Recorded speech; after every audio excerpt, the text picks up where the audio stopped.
After a long and risky operation in Gaza overnight, the IDF recovered the bodies of 6 hostages from a tunnel in Khan Yunis. They are the bodies of Chaim Perry, Yoram Metzger, Avraham Mundar, Nadav Popwell, Alex Danzig, and Yagev Bushtab. Mundar was not previously counted among the dead. 109 hostages, living and dead, remain in Hamas captivity. The rescue operation was conducted under the command of the 98th Division and carried out by the Paratroopers Brigade Yahalom Unit and the 75th Battalion, along with Shabak forces. Back in Israel, the bodies went through an identification procedure carried out by the National Institute of Forensic Medicine and the Israel Police. The families of the hostages were notified. The 6 victims were all captured alive on October 7th and later killed by Hamas in Gaza. In May, Hamas released a video of Perry and Mundar as part of their psychological warfare, depicting the desperate situation of these elderly men. The IDF is expected to release more details soon on the rescue operation. May their memories be a blessing. And now on to day 319 of the war in Gaza, as intense military operations continue in northern and central Gaza, including the overnight rescue. Here's more. The IDF says that at least 25 Hamas terrorists have been killed since the start of the week, as the army struck Hamas facilities in central Gaza and dismantled terrorist infrastructure above and below ground in the south.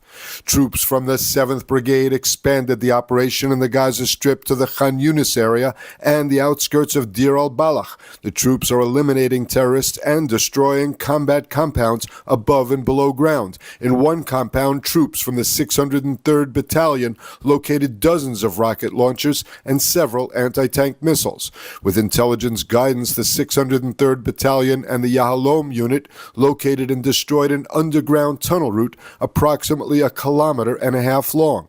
Along the route, an active compound of Hamas terrorists was located, and inside weapons and equipment for a long stay. The terrorists fled the compound before the arrival of the forces. Meanwhile, the IDF announced that an officer was killed in the fighting. Lieutenant Shachar Ben Nun, aged 21, was from Petach Tikva and a commander in the paratroopers reconnaissance unit. He fell during combat in the southern Gaza Strip. The U.S. and Israel are now on the same page in the hostage for ceasefire talks. This after U.S. Secretary of State Blinken said that Prime Minister Netanyahu has accepted Washington's bridging proposal presented by mediators last weekend in Doha. The U.S. is now demanding that Hamas comply. Blinken headed from Jerusalem to Cairo to join the renewed talks. Speaking after a 3-hour meeting with Prime Minister Netanyahu, U.S. Secretary of State Blinken said the burden was now on Hamas to accept the U.S. bridging proposal. In a very constructive meeting with Prime Minister Netanyahu today, he confirmed to me that Israel accepts the bridging proposal, that he supports it. It's now incumbent on Hamas to do the same. And then the parties, with the help of the mediators, the United States, Egypt, and Qatar, have to come together and complete the process of reaching clear understandings about how they'll implement the commitments. Prime Minister Netanyahu acknowledged that progress has been made and thanked the Biden administration for mediating the hostage deal and for supporting Israel's vital security interests. הייתה לי היום פגישה טובה וחשובה עם מזכיר המדינה בלינקן. אני מאוד מעריך את המאמצים שארצות הברית משקיעה בהגנה אזורית מול הציר האיראני, זה חשוב כמובן למדינת ישראל, ואני גם מאוד מעריך את ההבנה שארצות הברית גילתה לאינטרסים ביטחוניים חיוניים שלנו, תוך כדי המאמצים המשותפים שלנו להביא לשחרור חטופינו. ואני מבקש להדגיש, מאמצים לשחרור מקסימום מספר חטופים חיים כבר בשלב הראשון של העסקה. A senior Hamas spokesman said that the U.S. had given in to Israeli pressure and changed the deal. نحن لسنا بحاجة لمزيد من المفاوضات، نحن بحاجة إلى اتفاق على آليات التنفيذ. بلينكن عندما يقول أن الإسرائيليين وافقوا ثم يقول الإسرائيليون أن هناك ورقة محدثة، هذا يعني أن الإدارة الأمريكية تخضع للضغوط الإسرائيلية وليس العكس. Before leaving Israel, Blinken said this. From here, I'm going on to Egypt and Qatar. These are our two critical partners in this effort to get the ceasefire agreement over the finish line, to get the hostages home, to put everyone on a better path to lasting peace and security. And so I look forward to consulting with President Sisi, with the Emir, Sheikh Tamim, with other critical colleagues in both countries on the immediate steps ahead, and in particular, what needs to be done to ensure that Hamas comes along. And joining us now from Jerusalem is Ambassador Yoram Ettinger. Yoram, good to see you again. Thank you. Secretary Blinken announced the Israeli agreement to the bridging proposal, and he headed to Doha and Cairo and borrowed a football phrase to take it over the goal line. So will he score a touchdown and get the deal done? Well, my own recommendation is for the Israeli government to be very skeptic of anything proposed by Secretary Blinken in view of his track record. Secretary Blinken pressures Israel to follow the U.S. diplomatic option towards Iran and adapt it towards Hamas and Hezbollah, while in fact the U.S. diplomatic option towards Iran showered the Ayatollahs with hundreds of billions of dollars, which have transformed the Ayatollahs from a secondary regional global military power to a very primary global power and the chief epicenter of anti-U.S. Terrorism, drug trafficking, money laundering, and the proliferation of military systems to anti-U.S. entities. Secretary Blinken is actually ignoring the fact that his own pressure on Israel during prior clashes with Hamas produced series of negotiations with Hamas, and each one served to bolster Hamas capabilities, ushering in the October 7 horrific terror committed by Hamas in Israel. And last and not least, the Secretary ignores a very fundamental fact in the Middle East, that gestures, concessions, retreats are interpreted by Middle East rogue elements as weakness, which whets the appetite of terrorists, in this case, Iran, Hezbollah, Hamas, as well as the Palestinian Authority. Ambassador, help me understand what you're saying. I mean, the U.S. are the ones that brought this deal to the table. The U.S. are the ones that provide all of our weapons, basically. Without the U.S., you're saying that the U.S. should back off, let Israel go it alone against Iran and Hezbollah. How's that been going for us? No, what I suggest is that Secretary Blinken should focus on America's best interest.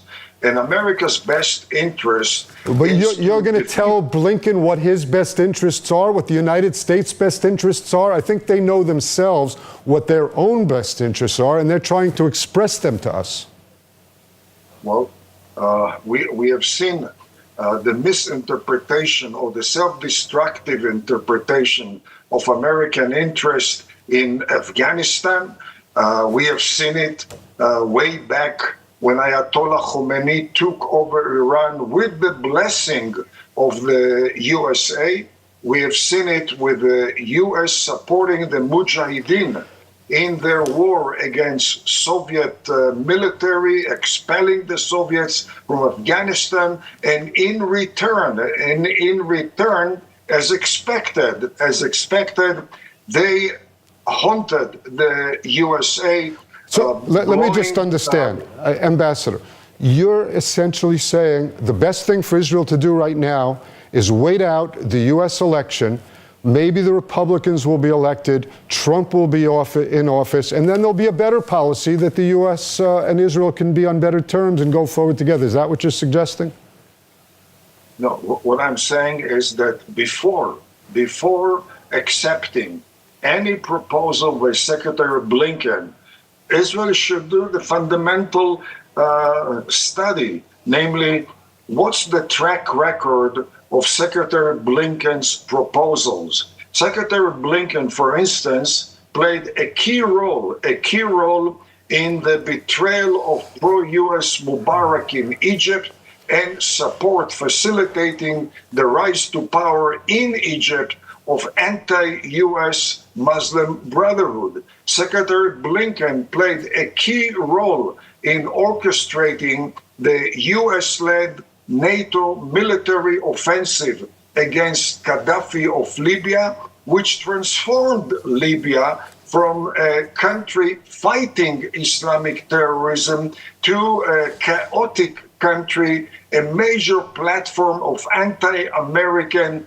Islamic terrorism, and an arena for civil wars which have raged the country from 2011 until this very day. And Secretary Blinken played a key role in recent cycles of wars, violence, and negotiation between Israel and Hamas. And each such cycle, which under Blinken's pressure was concluded with another series of negotiation with Hamas, served to bolster Hamas into becoming the most fortified state terror anywhere in the world. Such a track record. We're out of time, Yoram. Thank you for that. Thanks so much for that, Yoram. Family members of Israeli hostages protested outside the Tel Aviv hotel where U.S. Secretary of State Antony Blinken was working yesterday to finalize a ceasefire deal. ILTV's Mayan Hoffman shares video captured by Reuters from the scene. Dozens of family members of Israeli hostages held in Gaza held a protest outside the Tel Aviv hotel where U.S. Secretary of State Antony Blinken was holding his meetings on Monday with the aim of finalizing a hostage ceasefire deal. We want to thank the American administration for putting this effort on the both parties to sign a deal now. Our loved ones are suffering and there is no time to waste. Antony Blinken, please push Netanyahu for a deal at any price, because I want my son to be free. I want my son back home. The protesters waved flags and chanted SOS USA and seal the deal now as Blinken met with top Israeli officials as well as the families of hostages who hold U.S. citizenship. Among those family members was Lee Siegel, whose brother Keith has been held hostage by Hamas for nearly 320 days.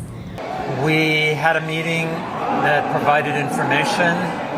It provided a certain level of optimism. We know that we are on a journey. The journey needs to finish as quickly as possible. There are still 109 Israeli hostages held captive in the coastal enclave after the 6 who were rescued overnight. Israel believes at least a third of them are already dead. Blinken met on Monday with President Isaac Herzog, Prime Minister Benjamin Netanyahu, and Defense Minister Yoav Gallant. Blinken said that Israel has accepted the ceasefire deal. However, Hamas remains in opposition. Kedumim terror victim Gidon Perry was laid to rest in the town cemetery. The country was brought to tears by the sight and sound of his 8-year-old son, Regev, saying Kaddish, the Jewish mourner's prayer for his father. Perry worked as a civilian security guard and was bludgeoned with a hammer by a Palestinian worker while escorting him to a nearby industrial zone. The terrorist fled with Perry's gun and remains at large. Perry was married and the father of 3. He served a lengthy service in the IDF reserves in the war in Gaza and was released 2 months ago. The rumblings of a coming war are continuing along the northern border amid continuing cross-border tit-for-tat between Israel and Hezbollah. The Air Force struck deep inside Lebanon, hitting a major weapons storage facility in the eastern Bekaa Valley near the Syrian border. Hezbollah fired a huge volley of 75 projectiles toward Israel this afternoon. The IDF struck 3 Hezbollah weapons storage facilities close to the Syrian border. At least one of the airstrikes caused secondary blasts, indicating the detonation of weapons stored in the site. Lebanese officials indicated that 9 people were injured. Following warnings that were activated in the Upper Galilee and the Golan Heights, about 55 launches were detected that crossed from Lebanon. Some of the launches were intercepted, the rest fell in open areas, and no casualties were reported. Firefighters are working to extinguish the blazes that broke out in several areas that were impacted. Shortly after the launches, the Air Force attacked one of the launching sites. Last night, fighter jets of the Air Force attacked 2 launchers in the area of Al-Mansuri and Taiba in South Lebanon. The launchers that were attacked were ready for immediate launch into northern Israel. IDF Chief of Staff Halevi was in the north meeting with heads of the Northern Command and the Air Force. They discussed the current deployment, ready to move to the offensive if ordered to do so. For 3 weeks, Hezbollah has been promising a retaliation for the killing of its military commander Fuad Shukri in Beirut. The question now, how long can Israel tolerate the continuing attacks on the north? Earlier, the IDF announced the death of a soldier wounded in yesterday's Hezbollah drone strike. He is Chief Warrant Officer Mahmoud Amaria, a 45-year-old tracker from the Bedouin village of Ibtin in northern Israel. In the U.S., pro-Palestinian demonstrators clashed with security outside the Democratic National Convention in Chicago, leading to several arrests. At the same time, pro-Israeli protesters and hostage families were also in the Windy City, hoping to spread a message for the release of Israeli hostages. More from ILTV's editor, Mayan Hoffman. At least 4 pro-Palestinian demonstrators were arrested on Monday outside the Democratic National Convention in Chicago after they broke through part of the perimeter security fence, drawing riot police to the site. At no point was there any threat to attendees. The protesters were among thousands of people who turned out to march on the day that U.S. President Joe Biden delivered his speech. They held signs that read, "Stand with Palestine" and "End U.S. aid to Israel," among other messages. At one point, chants of "Killer Kamala" could be heard.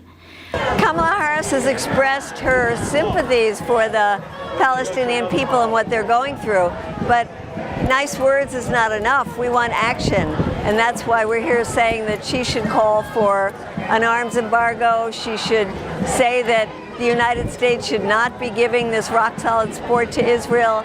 She should say that the U.S. shouldn't be vetoing resolutions at the United Nations. She should show us that her policy is not going to be the same one as Joe Biden's. Protesters, including Palestinian and Arab Americans, turned out in much smaller numbers than the expected tens of thousands. Still, they aim to send a message to the Democratic Party. Their votes must be earned. The Israel-Hamas war, now in its 11th month, has weakened support for Democrats among Muslim and Arab American voters, who are vital in key battleground states like Arizona, Michigan, and Pennsylvania. I want to tell the Democrats that they don't have our votes unless they meet our demands. The Democrats think that just because they're not Trump, they deserve our votes. We need our voices to be heard. I don't want to spend any more money sending bombs to Israel. That's how we all feel, and we're not going to just roll over for them. A small number of pro-Israel supporters were also in attendance at a counter rally, pushing the U.S. to continue to support Israel and its right to defend itself. Many said they had already decided to vote for the alternative, former U.S. President Donald Trump. I am going to vote for the only party that is protecting the Jewish people right now, which is the Republican Party and President Donald J. Trump. I think from what I've observed, I think the Republican Party has been more strong on supporting Israel as our strongest ally in the Middle East at this point. In addition, family members of 8 American hostages were in the crowd Monday evening when Biden took to the main stage. The president called for an end of the Gaza war and emphasized peace for Israel while acknowledging the pro-Palestinian protesters outside. And now this special feature from the International Fellowship of Christians and Jews. President Yael Eckstein highlights 3 important recent headlines you might have missed, but are crucial to understand.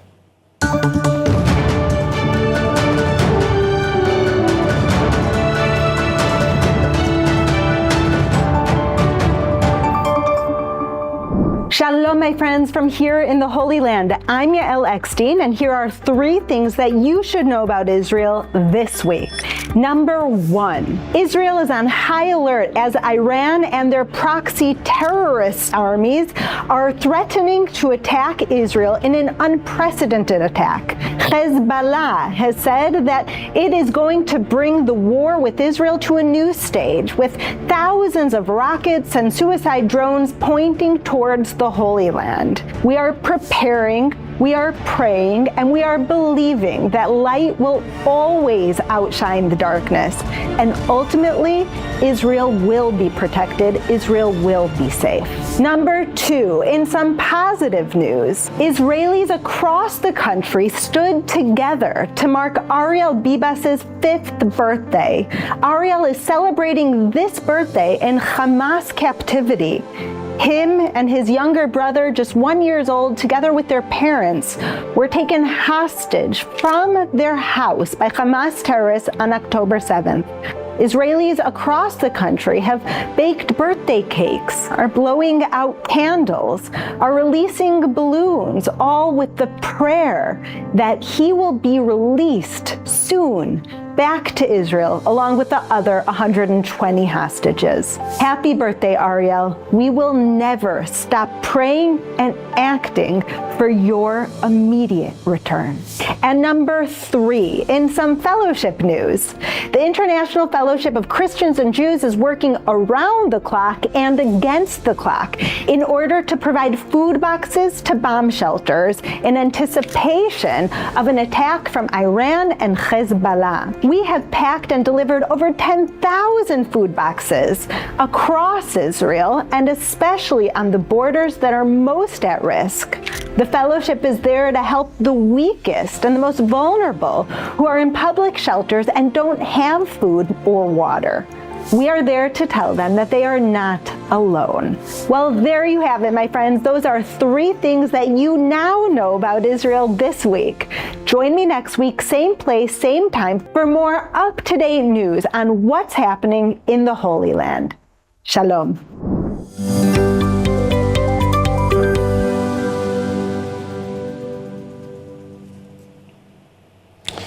12 leading Israeli tech entrepreneurs with operations in the States rang the New York Stock Exchange opening bell in a demonstration of the financial world's solidarity and support for Israel and its belief in the Israeli economy and businesses.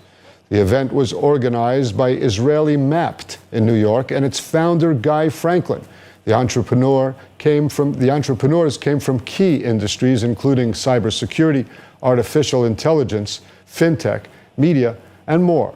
There are more than 450 Israeli startups operating in New York City. The opening bell highlights the ongoing collaboration and innovation that Israeli tech leaders bring to New York. Franklin told ILTV that the growth of the tech ecosystem in New York has been extraordinary, with Israeli founders playing a pivotal role in driving innovation and economic success. Franklin said that since October 7th, despite immense challenges, Israeli tech has continued to deliver, demonstrating resilience and commitment to excellence. Well, let's take a look at the weather forecast. It's mid-August and it was a scorcher. Today's low was 69 Fahrenheit or 20 Celsius. Tomorrow's highs will reach 92 Fahrenheit or 33 Celsius. Drink plenty of water, use sunblock, and wear a hat. That's my advice. And that's a wrap for today's news. And for the latest updates from Israel on all of your devices, be sure to follow our ILTV channels, subscribe to our newsletter, and explore our website, iltv.tv. Stay informed with the latest news straight from the heart of Israel. I'm Steve Leibowitz. Be well, and let's bring our hostages home.